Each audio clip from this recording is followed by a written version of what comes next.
if a demolition team set off when you see the old demolitions of these old buildings. It looks like one of those scenes of an old building being purposely dynamited and blown up. Anybody who's ever watched a building being demolished on purpose knows that if you're going to do this, you have to get at the under-infrastructure of a building and bring it down. The way the structure is collapsing, this was the result of something that was planned. It's not accidental that the first tower just happened to collapse and then the second tower just happened to collapse in exactly the same way. How they accomplished this, we don't know. The building collapsed to dust. You don't find a desk. You don't find a chair. You don't find a telephone, a computer. The biggest piece of a telephone I found was half of the keypad, and it was about this big. What happened to the concrete? The concrete was pulverized from river to river. There was dust powder 2-3 inches thick. The concrete was just pulverized.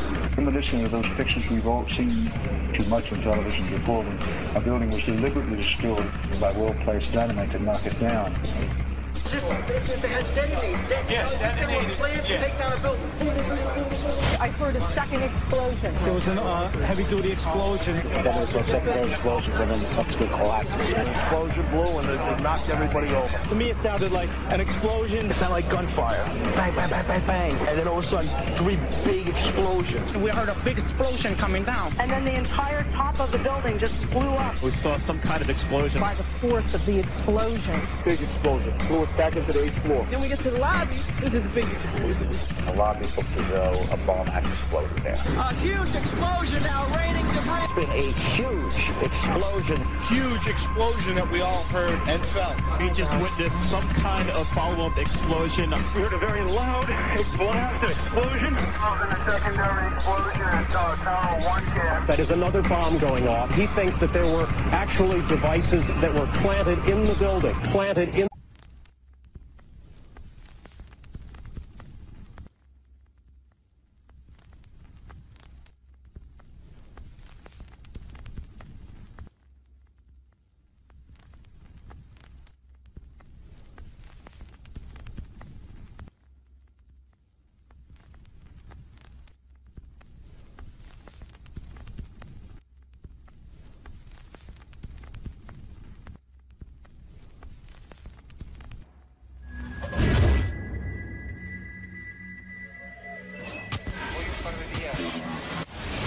I don't think anybody could have predicted that they would try to use an airplane as a missile, a hijacked airplane as a missile. Nobody in our government, at least, and I don't think the prior government that could envision flying airplanes into buildings.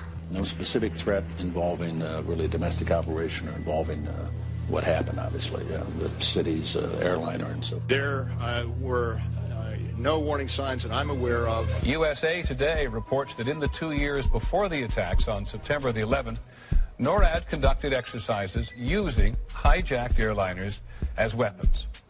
And one target was the World Trade Center.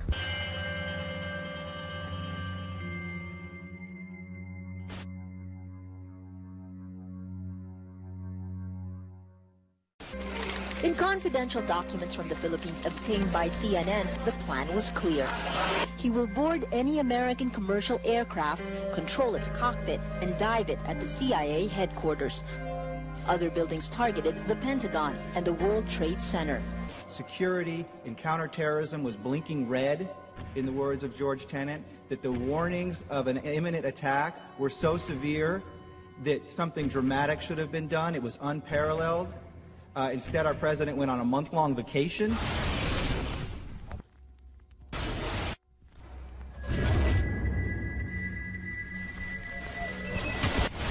The head of Pakistani intelligence at the ISI, Mahmoud Ahmed, requested Omar Sheikh to wire $100,000 to Mohammed Atta, who was the lead hijacker. Hijacker Mohammed Atta received wire transfers via Pakistan. The man sending the money to Atta is believed to be Ahmed Umar Saeed Sheikh. Omar Sheikh admitted he was supported by the Pakistan government's intelligence service, the ISI.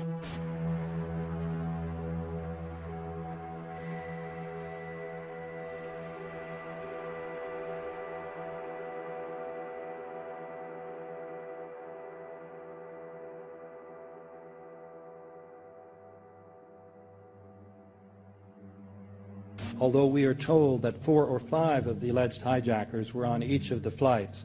If so, their names should have been on the flight manifests. But the flight manifests that have been released contain neither the names of the alleged hijackers nor any Arab names whatsoever. We know that the men who were supposedly the hijackers had their houses, cars, credit cards paid for by the U.S. government. They were, in truth, agents. Evidence was also apparently planted. The passport of one of the hijackers on Flight 11 was allegedly found in the rubble. Goes through the fireball, through the side of the plane, and comes down the ground unscathed. But something happened. For 6 months, they reported they had this passport. Boy, we've got it. We've got the proof. And then the guy stood up and was alive.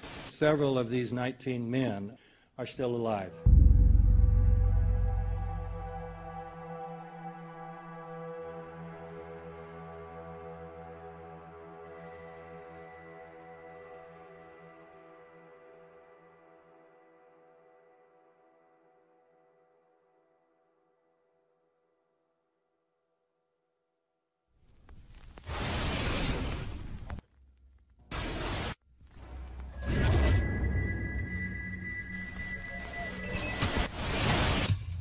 Of course we're after Saddam Hussein, bin Laden. He's...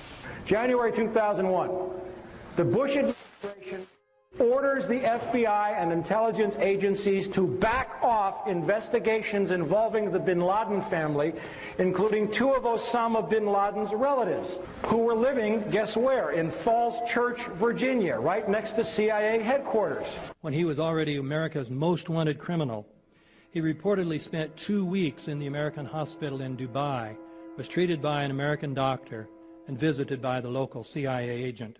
We have not seen one piece of evidence that links Osama bin Laden directly to the planning stages of September 11th. This failure to provide proof was later said to be unnecessary because bin Laden, in a video allegedly found in Afghanistan, admitted responsibility for the attacks. This confession is now widely cited as proof.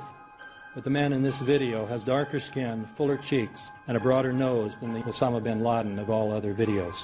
We again seem to have planted evidence. In 1976, Osama's older brother Salim bin Laden hired a man in Texas by the name of Jim Bath to handle all the investments in the United States for the bin Laden family. Jim Bath also happens to be a personal, almost lifelong friend and former Air National Guard pilot with George W. Bush. The connections between the Bushes and the bin Ladens become much more clear when George Herbert Walker Bush made trips to Saudi Arabia in 1998 and 2000 to meet with the bin Laden family on behalf of a company called the Carlyle Group.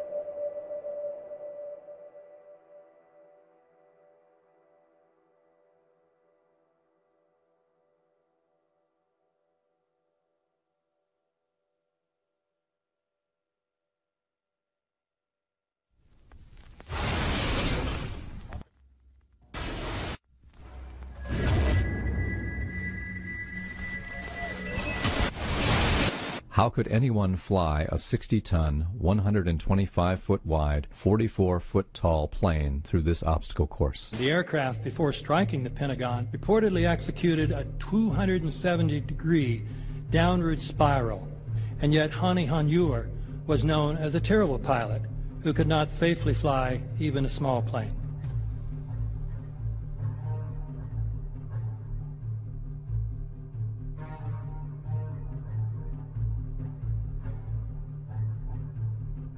No seats, no luggage, no bodies. Nothing but bricks and limestone. The official explanation is that the intense heat from the jet fuel vaporized the entire plane. Flight 77 had 2 Rolls-Royce engines made of steel and titanium alloy and weigh 6 tons each. It is scientifically impossible that 12 tons of steel and titanium was vaporized by jet fuel. We're also told that the bodies were able to be identified either by their fingerprints or by the DNA. So what kind of fire can vaporize aluminum and tempered steel and yet leave human bodies intact? From my close-up inspection, there's no evidence of a plane having crashed anywhere near the Pentagon. And as I said, the only pieces left that you can see are small enough that you could pick up in your hand. Shortly after the strike, government agents picked up debris and carried it off. The entire lawn was covered with dirt and gravel, so that any remaining forensic evidence was literally covered up. The videos from security cameras, which would show what really hit the Pentagon, were immediately confiscated by agents of the FBI, and the Department of Justice has to this day refused to release them. If these videos would prove that the Pentagon was really hit by a 757, most of us would assume the government would release them.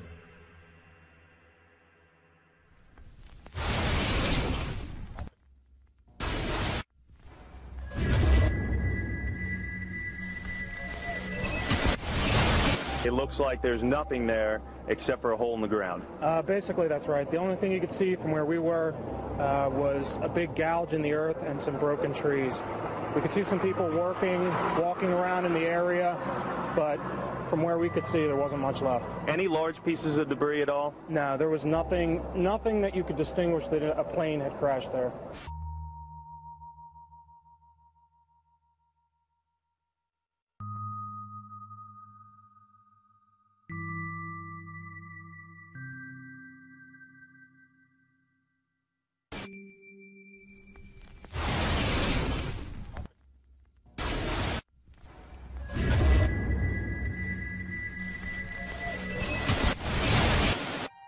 Pancake theory, according to which the fires, while not melting the steel, heated it up sufficiently to cause the floors weakened by the airplane strikes to break loose from the steel columns, and this started a chain reaction. So you would expect then from that theory, which is the official theory, to see a whole stack of floors piled up on top of each other and then a spindle of core columns standing too. The core of each of the twin towers consisted of 47 massive steel columns. If the floors had broken loose from them, these columns would have still been sticking up into the air 1,000 feet. The plane did not cut all those core columns. We designed the buildings to take the impact of the Boeing 707 hitting the building at any location. The building probably could sustain multiple impacts of jetliners. That the plane flew straight into the building. Through him, right. Yeah. So you're saying that the building was actually designed to cope with a hole like that and still survive? Yeah, it was. If you had dropped, say, a billiard ball from the top of the World Trade Center, 110 floors up there, it would have taken 8 to 10 seconds to hit the ground, encountering no resistance whatsoever. The Twin Towers came down in nearly free fall speed. 200,000 tons of steel shatters and explodes outwards over 500 feet. This means that floors shattered at an average rate of about 10 floors per second. There is no scenario for a pancake effect of buildings falling that allows them to fall at the rate of free fall. Now what can do that? What can move mass out of the way? Explosives.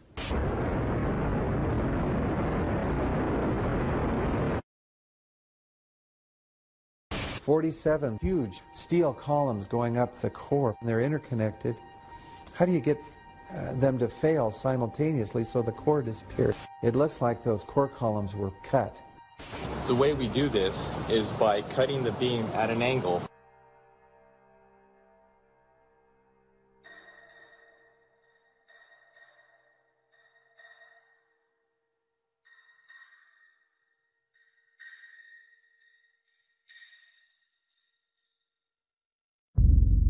I started looking at the molten metal. All three buildings, both towers in the rubble, in the basement areas, and Building 7, there's these pools of molten metal.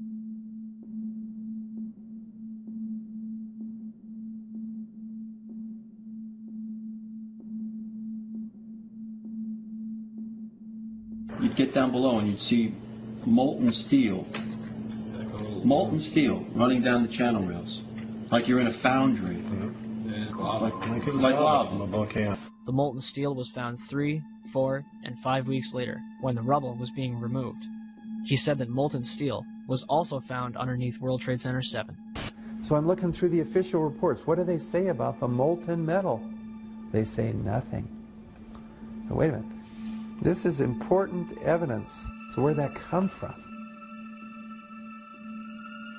Thermite is so hot that it'll just cut through steel, through structural steel, for example, like a knife through butter. The products are molten iron and aluminum oxide, which goes off primarily as a dust. You know those enormous dust clouds? You can imagine when you assemble these chemicals on a large scale.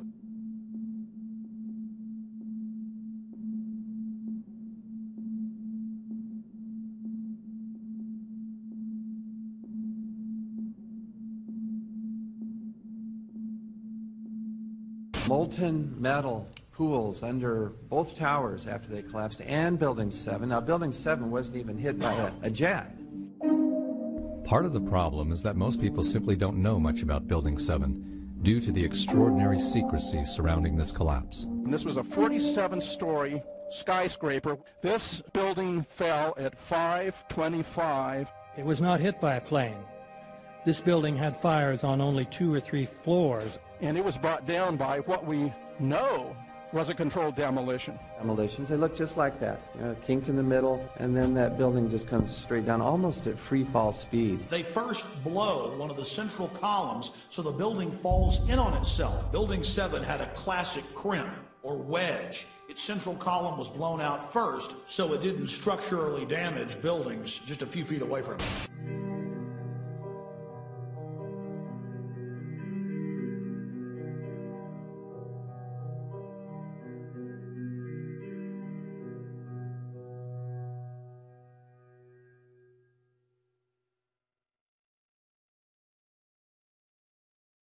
Our office was on the B1 level. As I was talking to a supervisor at 8:46, and all of a sudden we hear, boom! An explosion so hard that pushed us upwards. And it came from the basement between the B2 level and the B3 level. And when I went to verbalize, we hear, boom! The impact of the plane on the top. As I'm walking by the main freight corridor building in the corridor, that's when I got blown. I mean, the impact of the explosion threw me to the floor, and that's when everything started happening. All of a sudden, a big impact happened again, and all the ceiling tile was falling down, the light fixtures were falling. You know, you got to go clear across the whole from 1 to 2 World Trade Center, and then all of a sudden, it happened all over again. Something else hit us to the floor. Right in the basement, you felt it. Walls were caving in, everything that was going on. I mean, I know of people that got killed in the basement. I know of people that got broken legs in the basement. People that got reconstructive surgery because the walls hit them in the face.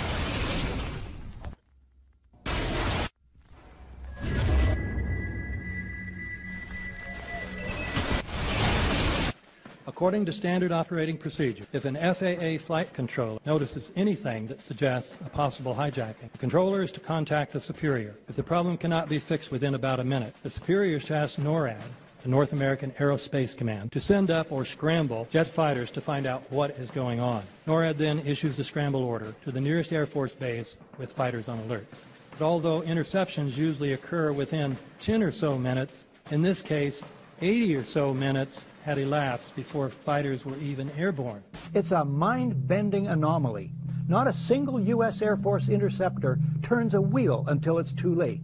There are no jets at all. What if they were so confused and had been so deliberately confused that they couldn't respond? The reason that they didn't know where to go was because a number of conflicting and overlapping war game exercises were taking place. It involved the insertion of false radar blips onto radar screens in the Northeast Air Defense Sector. Center Team U, we have a problem here. We have a hijacked aircraft headed towards New York. We need someone to scramble some F-16s or something up there to help us out. Is this real world or exercise? Is this real world or exercise? There was another exercise, Vigilant Warrior, which was, in fact, according to a NORAD source, a live-fly hijack drill being conducted at the same time. With only 8 available fighter aircraft, and they have to be dispatched in pairs, they were dealing with as many as 22 possible hijacks on the day of 9/11, and they couldn't separate the war game exercises from the actual hijacks.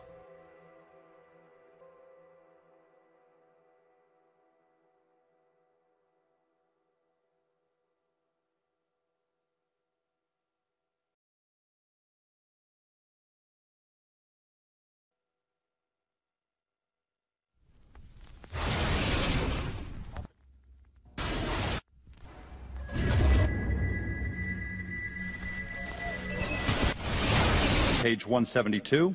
The U.S. government has not been able to determine the origin of the money used for the 9/11 attacks.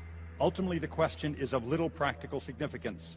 The American authorities have not managed to trace the source of the funding. And then the most amazingly disingenuous statement, ultimately is it of little consequence. It is of massive consequence. Doesn't it matter who paid for 9/11?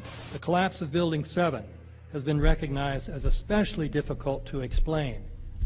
The 9/11 Commission report implicitly admitted that it could not explain the collapse of this building by not even mentioning it. President, why are you and the Vice President insisting on appearing together before the 9/11 Commission? Because the 9/11 Commission wants to ask us questions. That's why we're meeting, and I look forward to meeting with them and answering their questions. Why you're appearing together rather than separately, which was their request? Because it's a good chance for both of us to answer questions that the 9/11 Commission is looking forward to asking us, and I'm looking forward to answering them. Let's see. Do you think they should be able to stand up and speak their own words? They should go under oath. They should be, yeah, in public.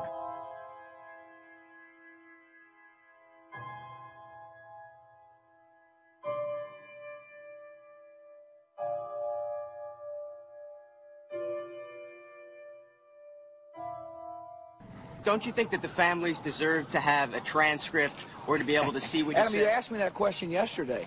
I got the same answer, yeah. The final report was a unanimous report. That means that if there was a single commissioner who had any objection about anything, that fact would be dropped from the report. We have found out that he not only served on the transition team of the Bush administration, that he was a person who wrote a draft memo for the setup of the Bush administration's National Security Council, that he was an individual who wrote the preemptive war strategy that was eventually used for the war in Iraq, that he is a close friend of Condoleezza Rice's. We want him to resign. There is literally nothing in the 9/11 report that the Bush administration did not approve of. We can understand, therefore, why the Commission, under Zelikow's leadership, would have ignored all the evidence that would point to the truth, that 9/11 was a false flag operation intended to authorize the doctrines and funds needed for a new level of imperial mobilization.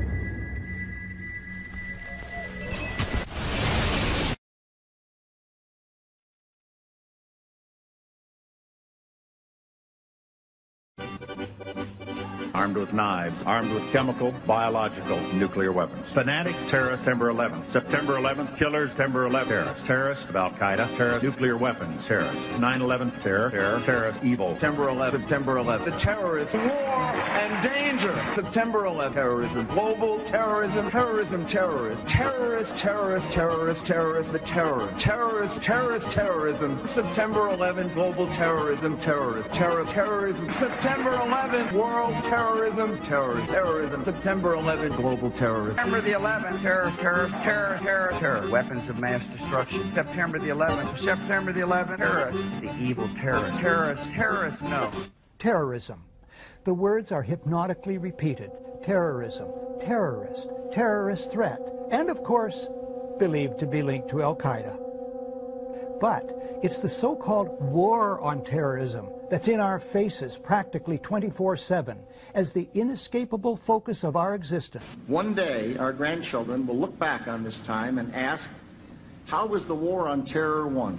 The entire U.S. ruling class, ruling elite, comes to see terrorism as the preferred means, indeed the only means, to provide social cohesion, to provide an enemy image for the society to keep it together. According to neocon theory from Carl Schmitt, you have to have an enemy image in order to have a society. It's a very dangerous thing because now it means that the entire social order, the political parties, intellectual life, politics in general, all based on a monstrous myth. Monstrous myth.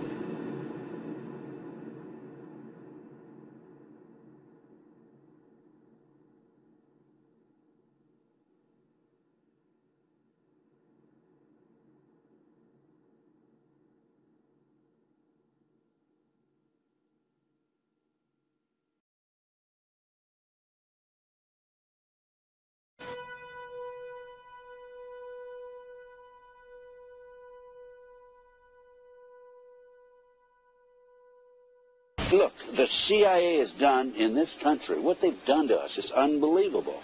Look at the terrorist acts that have occurred. The CIA behind most, if not all of them. We had the Marine Barracks. We had our embassy in Kenya. We had Pan Am 103. We had the USS Cole. We had Oklahoma City. We had the World Trade Center in 1993. That helped the terrorists blow up the World Trade Center the first time, they built the bomb. They got the driver's license.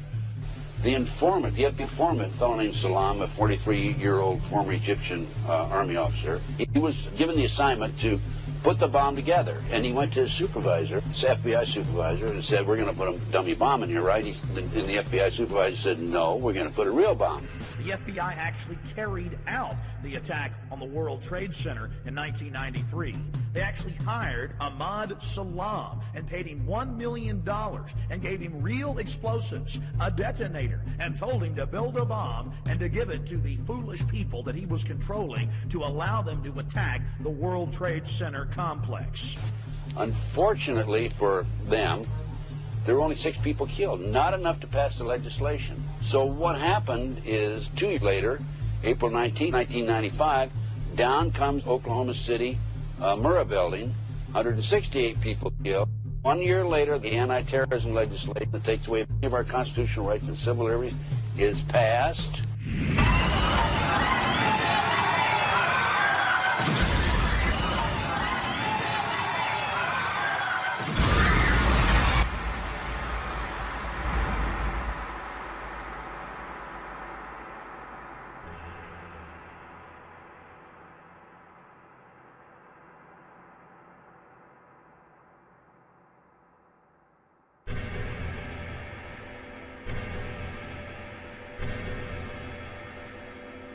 Because at 9:30 this morning, we were actually running an exercise for over a company of 1,000 people in London, based on simultaneous bombs going off precisely at the railway stations that happened this morning. So I still have the hairs on the back of my neck standing upright. To get this quite straight, you were running an exercise to see how you would cope with this, and it happened while you were running the exercise? Precisely.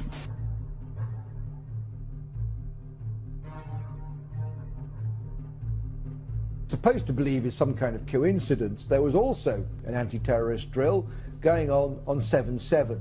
And again, just like 9/11, they were talking about attacks on the same targets, the same kind of tube stations, and exactly the same time as the actual attack happened, providing some kind of cover for what must be operations orchestrated in some way by the state.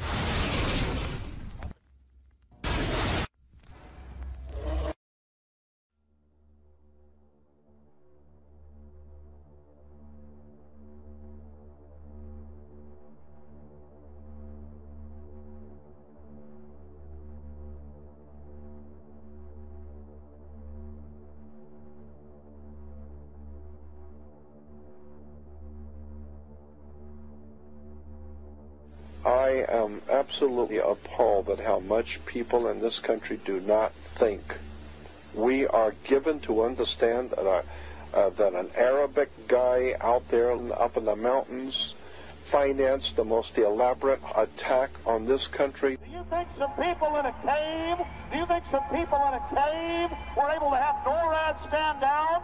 Do you think that people in a cave were able to have all of this happen?